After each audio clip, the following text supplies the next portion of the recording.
En réalité, vous êtes en train de nous dire depuis presque 3 quarts d'heure, nos familles, il y a de la place pour tout le monde. Et donc moi, évidemment, comme je suis très cartésien, je me pose une simple question de citoyen, je me dis, mais s'il n'y a pas de problème, pourquoi est-ce qu'il y a ce problème d'adossement beaucoup de problèmes?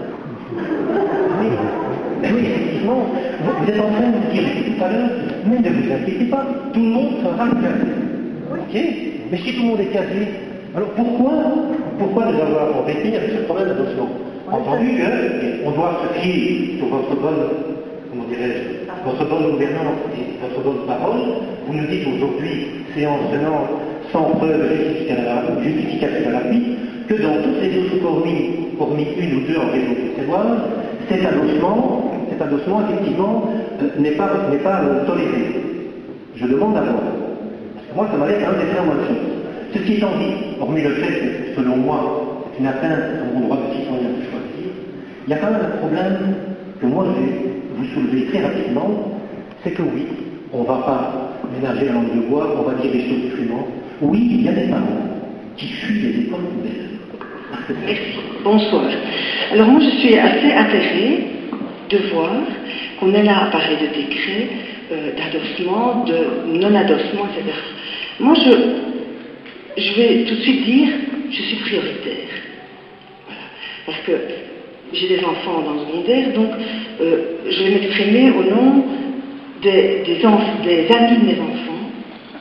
Parce que ici, la notion d'amitié, la notion de bout de chemin ensemble, c'est foulé au pied. En fait, on est là à dire, eh bien écoutez, vous allez vous dire au revoir, vous verrez en dehors des écoles, mais vous ne pourrez plus suivre le chemin de l'école ensemble. On va commencer à mixer tout, alors qu'il y a des liens très profonds qui se sont tissés entre des parents, entre enfants, etc.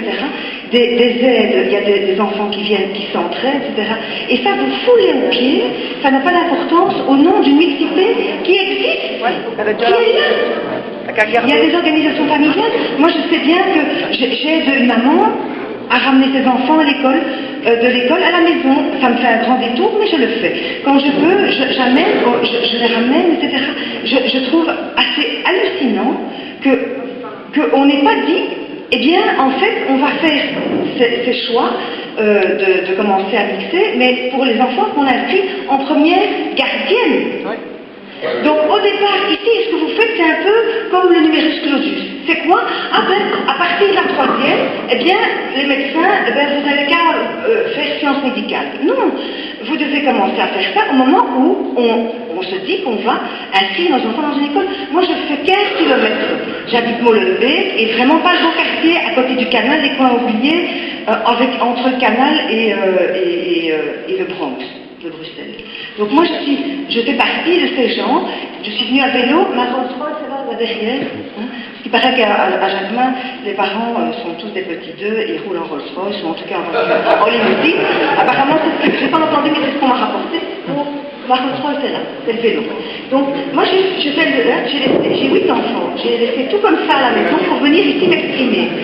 Au nom des parents qui n'osent peut-être pas tout dire. Et je trouve ces méthodes, c'est imposé à quand la carte scolaire, comme en France, où on prend des boîtes aux lettres meublées pour pouvoir... Moi, je vais être obligée, avec mon aide, à prendre une boîte aux lettres meublée pour pouvoir faire partie des enfants qui peuvent aller dans les écoles de Bruxelles. Moi, je dis moi, mais d'autres. Message aussi. D'abord, je voulais dire qu'il n'y a pas eu de décision du collège de Bourgmestre-Péchin, il y a eu une décision de personnes plus ou moins spécialisées dans le domaine qui ont décidé de ne pas demander au collège de Bourgmestre-Péchin de décider, puisque le 30 septembre, Bruxelles-Ville n'avait pas demandé l'adossement à la communauté française et que la pseudo-décision date du 6 octobre, et on aurait même eu qu'elle était inopérante. C'est une chose que je veux dire.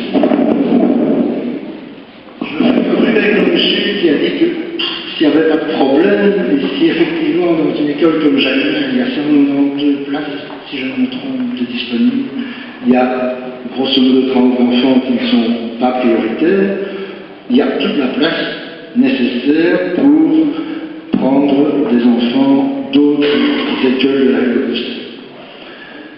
Je voudrais quand même que vous m'offriez, Madame la Chine, la garantie d'abord que le tirage au sort, si tirage au sort il y a,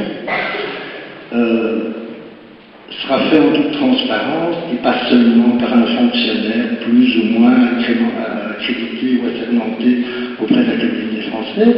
Et moi, je vous proposerais d'accepter que les parents se portent volontaires pour constituer un comité de vigilance au sein de chaque école où les tirages au sort ont lieu. Je pense que ça, ce serait une vraie transparence citoyenne. Dernière question, je voudrais savoir ce qui va obliger un parent, je suis relativement à l'aise pour en parler puisque mon fils est prioritaire, n'est pas à la ville de Bruxelles. Qu'est-ce qui va obliger un parent à vous déclarer qu'il remet une candidature ou fait une inscription dans 2, 3, 5 ou 100 établissements? Parce que, à la limite, celui qui a vraiment beaucoup de temps pourrait multiplier les inscriptions. Voilà. Donc, le système de dire on va contrôler les inscriptions multiples, etc., je pense que c'est un vœu pieux, c'est un leurre. On va vous raconter, si on est un tout petit peu malin, n'importe quoi. Voilà. Je vous invite à visionner le petit documentaire qui a été fait par une série d'associations et Bernard Debos, donc le délégué général aux droits de l'enfant. Je proposerai d'ailleurs aux directions des écoles d'éventuellement organiser une séance durant laquelle ils vous feront visionner ce documentaire. Il est relativement court, enfin, il y a une version courte de 12 minutes, il y en a une un peu plus longue pour ceux qui ont le temps, et vous verrez que même les pauvres, même ceux qui sont dans des petites écoles défavorisées, eh bien, ont des envies, des aspirations pour leurs enfants. Alors, monsieur, parce que ça vient de... Comment? Alors, je ne... C'est quoi le seul de Comment ça se fait que vous n'avez pas avec... Nous retirer le privilège, voilà le mot lancé. Non. Alors, monsieur, il y a 9 ans, vous avez... Il y a 9 ans, on a fait le choix d'inscrire notre enfant d'après un projet pédagogique. Je regrette. Il y a 9 ans, on a décidé de les mettre loin. On a décidé, on s'est tapé 2 écoles différentes, parce que la maternelle et les primaires jusqu'en 4e se trouvent dans un bâtiment.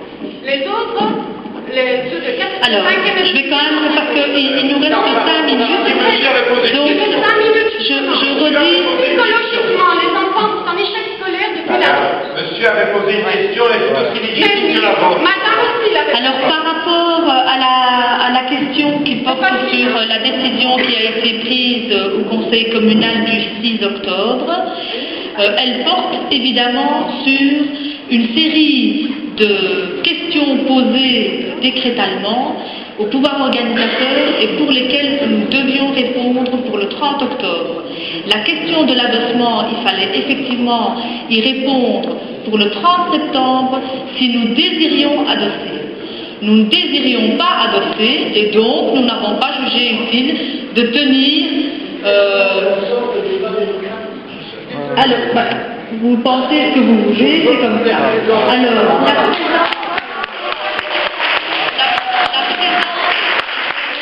la présence donc des parents, la présence des parents au tirage au sort, elle n'est pas prévue. Ceci dit, donc là, la présence des parents au tirage au sort pour garantir la transparence. Elle n'est pas prévue, mais on peut éventuellement l'envisager. Je rencontre